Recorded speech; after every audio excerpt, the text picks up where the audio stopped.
ជំរាបសួរពុកម៉ែបងប្អូនទាំងអស់គ្នាថ្ងៃនេះចេញវីដេអូថ្មីទៀតហើយពុកម៉ែបងប្អូនហើយវីដេអូនេះគឺតាំងតែពីថ្ងៃអាទិត្យពុកម៉ែបងប្អូនតែនាងខ្ញុំពីថ្ងៃអាទិត្យហ្នឹងអត់មានពេលទំនេរសោះពុកម៉ែបងប្អូនដើម្បីកាត់តជូនពុកម៉ែបងប្អូនមើលអញ្ចឹងដល់អញ្ចឹងដល់ថ្ងៃនេះមកដល់ថ្ងៃច័ន្ទហើយបានកាត់តនឹងបញ្ចូលសម្លេងបង្ហោះជូនពុកម៉ែបងប្អូនមើលអញ្ចឹងពុកម៉ែបងប្អូនដោយពុកម៉ែបងប្អូនឃើញពីខាងដើមវីដេអូមកអញ្ចឹងគឺផ្ទះនាងខ្ញុំរកស៊ីជាងម៉ូតូដល់អញ្ចឹងថ្ងៃអាទិត្យឡើងគឺរៀងរវល់បន្តិចពុកម៉ែបងប្អូន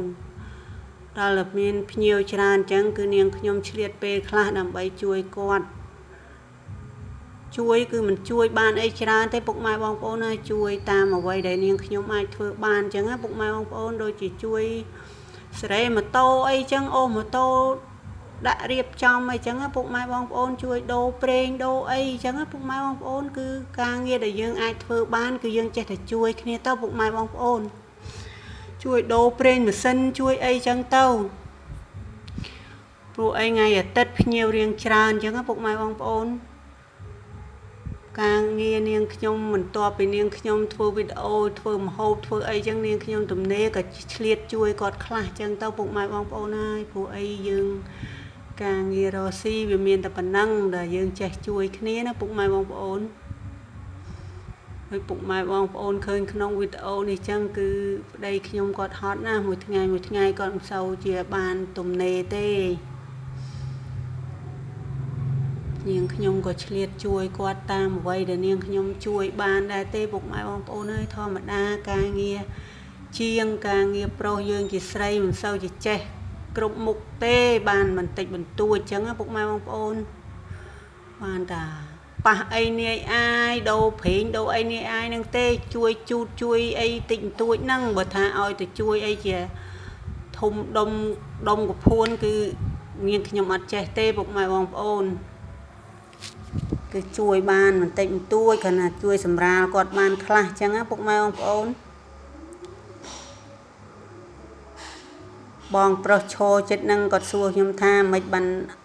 អត់ដាក់កូនជាងរវល់ម៉ងមិនអត់ដាក់កូនជាងខ្លះអញ្ចឹងណាពុកម៉ែបងប្អូនតែនាងខ្ញុំឆ្លើយថាកូនជាងមានដល់តែ3នាក់ទៅហើយឥឡូវនេះនាងខ្ញុំជួយគាត់រៀងស្បាយការងារអញ្ចឹងនាងខ្ញុំក៏រត់មកធ្វើម្ហូបអញ្ចឹងពុកម៉ែបងប្អូនថ្ងៃហ្នឹងបានមកជូរផលិតជាមួយនឹងក្បាលត្រីឆ្ដោយើងពុកម៉ែបងប្អូនក៏ដូចជាចៀនសាច់ក្រកព្រោះអីតែស្លម្ជូរអញ្ចឹងបើផ្ទះបងប្អូនមិនដឹងទេបើថាផ្ទះខ្ញុំគឺកូនមិនសូវជាហូបទេដែលមានម្ហូបអីមួយមុខទៀតរាល់ដងជួនកាលខ្ញុំចៀនសាច់ជ្រូក3ជាន់តែថ្ងៃនេះខ្ញុំសល់សាច់ក្រកទិញតាំងពីថ្ងៃមុនមកគឺខ្ញុំចៀនសាច់ក្រកឥឡូវដូចពុកម៉ែបងប្អូនឃើញក្នុងវីដេអូអញ្ចឹងគឺយើងបកផលិតបកអីយកត្រីយកអីយកមកលាងអញ្ចឹងណាពុកម៉ែបងប្អូនយើងលាងត្រីចំពោះត្រីក្បាលត្រីឆ្ដោនេះរាងឆ្អាបនឹងខ្ញុំលាងច្រើនទឹកដាក់អំបិលដាក់អីលាងឲ្យស្អាតអញ្ចឹងណាបន្ទាប់ពីលាងក្បាលត្រីឆ្ដោយើងឆ្អាតហើយខ្ញុំក៏មកលាងបេះត្រួយអំពិលយើងណាពុកម៉ែបងប្អូនលាងវាមកទឹកឲ្យស្អាតហើយយើងក៏ចាប់ដើមយកវាមកបេះម្សាទៀតព្រោះអីខ្លាចវាមានចាស់មានអីច្រើនអញ្ចឹងយើងសេរីយកខ្ចីអញ្ចឹងពុកម៉ែបងប្អូនឥឡូវនេះយើងបេះត្រួយអំពិលហើយខ្ញុំក៏ចាប់ដើមយកមកអមយកអីមកលាងបេះឲ្យស្អាតអញ្ចឹងពុកម៉ែបងប្អូនដើម្បីទុកយើងសម្រាប់ស្លអញ្ចឹងពុកម៉ែបងប្អូនឥឡូវនេះគ្រឿងយើងធ្វើបានហើយខ្ញុំក៏ឆ្លៀតពេលដាំបាយព្រោះអីថ្ងៃនេះរៀង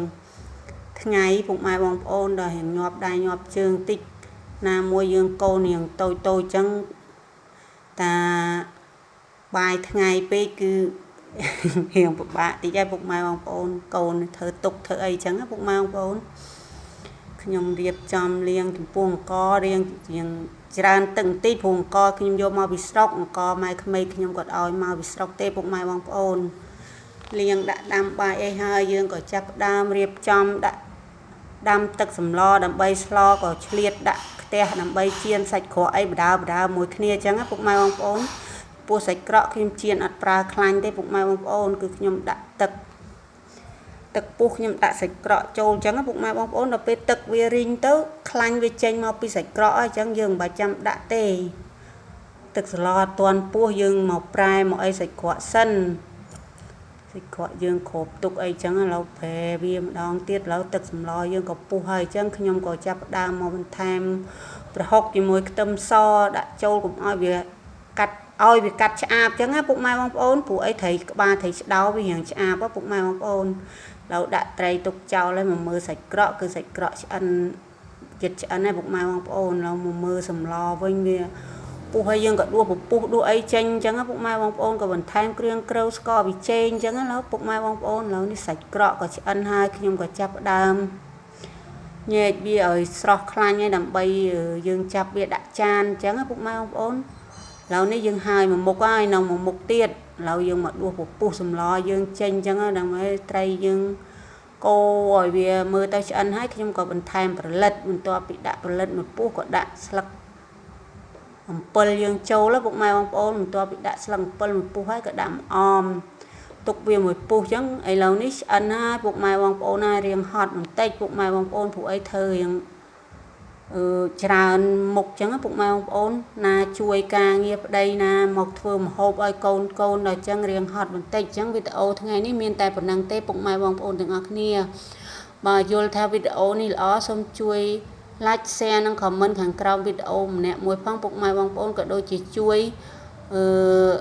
follow page ថ្មីស្រីមានស្រីមាសក៏ដូចជា subscribe channel YouTube ស្រីមានម្នាក់មួយផងពុកម៉ែបងប្អូនទាំងអស់គ្នា